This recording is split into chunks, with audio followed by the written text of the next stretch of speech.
নতুন বছরে ক্লাস 9 এর ছাত্রছাত্রী বন্ধুরা, আশা করি তোমার সবাই ভালো আছো। আজ আমরা যে বিষয়টি নিয়ে আলোচনা করব, ক্লাস 9 এর সেকেন্ড ইউনিট টেস্ট অর্থাৎ দ্বিতীয় পর্যায়ক্রমিক মূল্যায়নের ভৌত বিজ্ঞানের সিলেবাস, প্রশ্ন এবং নমুনা প্রশ্নপত্র নিয়ে। প্রথমে তোমরা সিলেবাসটা দেখে কী বিষয় তোমার থাকবে মূলার ধারণা, এখান থেকে থাকবে 8 নম্বর। পদার্থ গঠন ধর্ম, এখান থেকে 10 নম্বর। দ্রবণ, এখান থেকে 7 নম্বর। অ্যাসিড, ক্ষার ও লবণ, এখান থেকে 8 নম্বর। কার্য, ক্ষমতা ও শক্তি, এখান থেকে তোমাদের থাকবে 7 নম্বর। এই রোজ টোটাল তোমাদের 40 মার্কের প্রশ্ন কাঠামো। ভালো করে প্রশ্ন কাঠামোটা দেখে নাও। এবার আমরা নমুনা প্রশ্নপত্রটা দেখে নেব। এই মুহূর্তে নবম শ্রেণীর সেকেন্ড ইউনিট টেস্ট অর্থাৎ দ্বিতীয় পর্যায়ক্রমিক মূল্যায়নের ভৌত বিজ্ঞানের কোশ্চেনটা দেখতে পাচ্ছ। ফুল মার্কস তোমাদের রয়েছে 40 আর সময় তোমাদের রয়েছে 1 ঘন্টা 30 মিনিট। একে দাগে সঠিক উত্তর নির্বাচন করে পূর্ণ বাক্যে লেখো যে কোনো 8টি প্রশ্নের মান 1 করে 1 × 8 = 8। 2 গ্রাম পরমাণুর অক্সিজেন অনুসংখ্যা n। প্রতি কিগ্রা চিনির দাম 6 টাকা হলে 1 মোল চিনির দাম 2.05 টাকা। একটি স্টিমার নদী থেকে সাগরে প্রবেশ করলে আরও ভেসে উঠবে। পরন্ত বৃষ্টির ফোঁটার প্রান্তীয় বেগ লাভ করার কারণ হলো বায়ুর সান্দ্রতা। উষ্ণতা বৃদ্ধিতে জলে CaSO4 দ্রাব্যতা হ্রাস পায়। স্টার্চ থেকে গ্লুকোজ প্রস্তুতিতে ব্যবহার করা হয় HCl। কোন নির্দিষ্ট উষ্ণতায় একটি সম্পৃক্ত দ্রবণে আরও কিছু দ্রাব্য যোগ করলে দ্রবণের ঘনত্ব একই থাকবে। কপার কুচিও ঘন নাইট্রিক অ্যাসিড উত্তপ্ত করলে উৎপন্ন হবে NO2। স্থিতিস্থাপক গুণাঙ্কের মাত্রা প্রদত্ত কোন রাশির সঙ্গে সমান? পীড়ন। কোন দুটি ভৌত রাশির মাত্রীয় সংকেত একই হবে? পীড়ন ও ইয়ং গুণাঙ্ক। 2 দাগে নিম্নলিখিত প্রশ্নগুলির অতি সংক্ষিপ্ত উত্তর দাও। প্রশ্নের মান রয়েছে 1 করে 1 × 7 = 7। প্রথম, বাঁধের জলে কি শক্তি সঞ্চিত থাকে? স্থিতিশক্তি সঞ্চিত, অথবা জুল ও আর্গের মধ্যে সম্পর্ক লেখো। 1 জুল = 10⁷ আর্গ। NaCl এর আণবিক ভর 58.5। সত্য না মিথ্যা? মিথ্যা। পীড়ন সর্বদা বিকৃতির সমানুপাতিক। সত্য। একটি পূর্ণ স্থিতিস্থাপক বস্তুর ইয়ং গুণাঙ্কের মান হচ্ছে অসীম। কোনো স্প্রিংকে কেটে ছোট করলে সেটির বল ধ্রুবক এর মান বাড়বে না কমবে? বাড়বে। এক টুকরো পাথরের রবারের তারের এক প্রান্তে বেঁধে দেওয়া হলো, তারপর অপর প্রান্ত ধরে জলের মধ্যে পাথরটি ডোবানো হলো। রবারের তারের দৈর্ঘ্য প্রসারণের কোনো পরিবর্তন হবে কি? হ্যাঁ, কমবে। অথবা ব্যাপনের ধর্মের জন্য ব্লটিং পেপার কালি শোষণ করে। সত্য না মিথ্যা? মিথ্যা। দাঁতের এনামেল ড্যাশ দ্বারা গঠিত। CaSO4।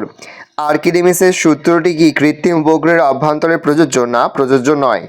3 দাগে নিম্নলিখিত প্রশ্নগুলির সংক্ষিপ্ত উত্তর দাও। প্রশ্নের মান 2 করে 2 × 5 = 10। এক টুকরো লোহা জলে ডুবে যায়, কিন্তু লোহার জাহাজ জলে ভাসে কেন? কোনো বস্তু তখনই তরলে ভাসবে যখন তরলের প্লাবতা বস্তুর ওজনের সমান হবে। এক টুকরো লোহা জলে ফেললে তা যতটা পরিমাণ জল অপসারণ করে তার ওজন লোহার টুকরোর ওজন অপেক্ষা কম। সেজন্য লোহার টুকরো জলে ডুবে যায়, কিন্তু লোহার জাহাজ যে পরিমাণ জল অপসারণ করে তার ওজন জাহাজের ওজনের সমান হওয়ায় জাহাজ জলে ভাসে। অথবা প্রমাণ বায়ুমণ্ডলীয় চাপ কাকে বলে? প্রমাণ চাপের মান নির্ণয় করো। সমুদ্রপৃষ্ঠে 45 ডিগ্রি অক্ষাংশে ডিগ্রি সেন্টিগ্রেড উষ্ণতায় 76 সেমি পারস্তম্ভের চাপকে প্রমাণ বায়ুমণ্ডলীয় চাপ বলে। সমুদ্রপৃষ্ঠে 45 ডিগ্রি অক্ষাংশে অভিকর্ষজ ত্বরণ = 980.6 সেমি, তার S²। 0 ডিগ্রি সেন্টিগ্রেড উষ্ণতায় পারদের ঘনত্ব D = 13.596 গ্রাম সেমি কিউব ও পারস্তম্ভের উচ্চতা H = 76 সেমি হলে প্রমাণ চাপ কত? তাহলে লিখব P = HDG = 76 × 13.596 × 980.6 = 1.01325 × 10⁻⁹ ডাইন/সেমি²। কিলোওয়াট ও অশ্ব ক্ষমতা বলতে কি বোঝো? কিলোওয়াট 1 SA 1000 জুল কার্য করার ক্ষমতাকে বলা হয় 1 kW, অর্থাৎ কিলোওয়াট। 1 kilowatt = 1000 watt. অশ্ব ক্ষমতা, কোনো যন্ত্র বা সংস্থা যদি 1 SA 550 ফিট IB পরিমাণ কার্য করতে পারে তবে তার ক্ষমতাকে 1 হর্স পাওয়ার বা অশ্ব ক্ষমতা বলা হয়। 1 horse power = 550 fit. 1 BS1 = 746 watt. অথবা যান্ত্রিক শক্তি কাকে বলে? যান্ত্রিক শক্তি কয় প্রকার, কি কি? কোনো বস্তু তার আকৃতির পরিবর্তন, অবস্থা বা গতির জন্য অথবা এই 3টি বিষয়ের জন্য কার্য করার যে সামর্থ্য অর্জন করে তাকে যান্ত্রিক শক্তি বলা হয়। যান্ত্রিক শক্তি 2 প্রকার, যথা গতিশক্তি ও স্থিতিশক্তি। মোলার আয়তন কাকে বলে? নির্দিষ্ট উষ্ণতায় ও চাপে 1 মোল পরিমাণ কোনো গ্যাসীয় পদার্থ যে আয়তন দখল করে সেই আয়তনকে ওই উষ্ণতা ও ওই চাপে ওই গ্যাসীয় পদার্থের মোলার আয়তন বলে। মোলার ভরকে পদার্থের ঘনত্ব দিয়ে ভাগ করলে মোলার আয়তন পাওয়া যাবে। মোলার আয়তন ইকুয়াল মোলার ভর পার ঘনত্ব। প্রমাণ: উষ্ণতা ও চাপে HT-তে যে কোনো গ্যাসের মোলার আয়তন 22.4 লিটার। সব দ্রবণই মিশ্রণ, কিন্তু সব মিশ্রণের দ্রবণ নয়। উক্তিটি ব্যাখ্যা করো। একাধিক পদার্থের মিশ্রণ সমসত্ব প্রকৃতির হলেও তার উপাদানগুলির আপেক্ষিক পরিমাণকে একটি নির্দিষ্ট সীমা পর্যন্ত পরিবর্তিত করা গেলে ওই সমসত্ব মিশ্রণকে দ্রবণ বলে। যেমন জলের সাধারণ লবণের দ্রবণ। মিশ্রণ অসমসত্ব প্রকৃতির হতে পারে এবং সেক্ষেত্রে মিশ্রণের উপাদানগুলির আপেক্ষিক পরিমাণ পরিবর্তিত করার কোনো নির্দিষ্ট সীমানা নেই।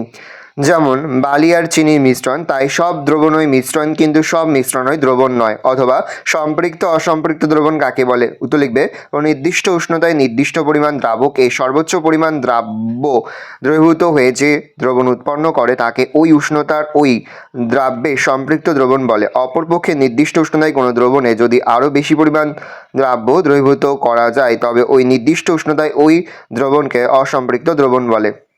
ম্যাগনেসিয়ামের সঙ্গে লঘু হাইড্রোক্লোরিক অ্যাসিডের বিক্রিয়ায় কি উৎপন্ন হয়? বিক্রিয়ার সমীকরণ দাও।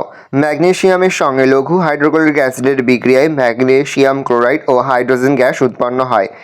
Mg+2Hc = MgCl2+H2। অথবা দাঁতের ক্ষয়ের ওপর pH এর প্রভাব উল্লেখ করো।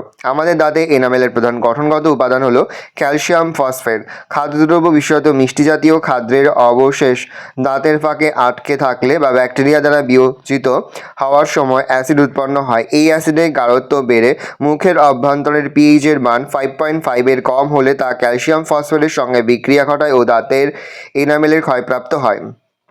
4 দাগে নিম্নলিখিত প্রশ্নগুলির সংক্ষিপ্ত উত্তর বিকল্প লক্ষণীয়। 3 × 5 = 15।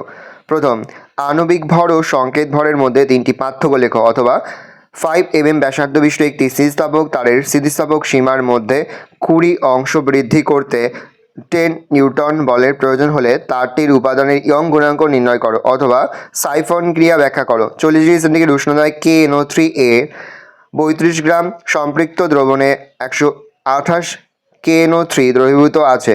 40 ডিগ্রি উষ্ণতায় KNO3 এর দ্রাব্যতা কত? গ্লামার লবণের জলে দ্রাব্যতা উষ্ণতা বৃদ্ধির সঙ্গে সঙ্গে কীভাবে পরিবর্তিত হয়? অথবা 10% CaOH2 দ্রবণের শক্তি GL এককে প্রকাশ করো। ভাতের ফ্যানের মধ্যে কোনটি বিসদৃশ্য দশা এবং কোনটি বিস্তার মাধ্যম? তামার পাত্রে গাঢ় HNO3 রাখা যায় না কেন? HCl জারক না বিজারক অ্যাসিড? অথবা প্রতিবার খাওয়ার পর দাঁত পরিষ্কার করা উচিত কেন? একটি ক্ষারীয় দ্রবণের নাম ও সংকেত লেখো। প্রমাণ করো যে কোনো বস্তুর গতি শক্তির রাশিমালা ½mv²। একটি বস্তুকণার গতিশক্তি ঋণাত্মক হতে পারে কি? অথবা রয়েছে তামার পাত্রে গাঢ় HNO3 রাখা যায় না কেন? HCl জারক না বিজারক অ্যাসিড? ভালো করে দেখে নাও। এই রয়েছে টোটাল তোমাদের সেকেন্ড ইউনিট টেস্ট অর্থাৎ দ্বিতীয় পর্যায়ক্রমিক মূল্যায়নের ক্লাস 9-এর ভৌত বিজ্ঞানের প্রশ্নপত্র। ভালো করে প্রশ্নপত্র দেখে নাও। আশা করি ভিডিওটা ভালো লেগেছে। ভিডিওটা ভালো লাগলে ভিডিও লাইক করতে ভুলবে না। আমার নতুন হওয়া তাহলে সাবস্ক্রাইব প্রেস করে পাশে বেল আইকন প্রেস করে নতুন করে ভিডিও আপলোড করি সবার ফার্স্ট নোটিফিকেশন পেয়ে যাও। আর এই ভিডিওটি তোমার বন্ধু বান্ধবী আত্মীয় স্বজন সবার মধ্যে কিন্তু অনেক শেয়ার করে দিলে। বছর নবম শ্রেণীতে পড়ছে। আমরা কিন্তু ইতিমধ্যে নবম শ্রেণীর প্রতিটি বিষয়ের সিলেবাস প্রশ্ন এবং নমুনা প্রশ্নপত্র কিন্তু আপলোড করে দিয়েছি। তোমরা এখনো পর্যন্ত সেই ভিডিওগুলো না দেখে থাকো, ভিডিওগুলো কিন্তু তার থেকে সকলকে জানাই আগাম পরীক্ষার অনেক শুভেচ্ছা এবং অভিনন্দন। আশা করি সকলের পরীক্ষায় খুব ভালো হবে।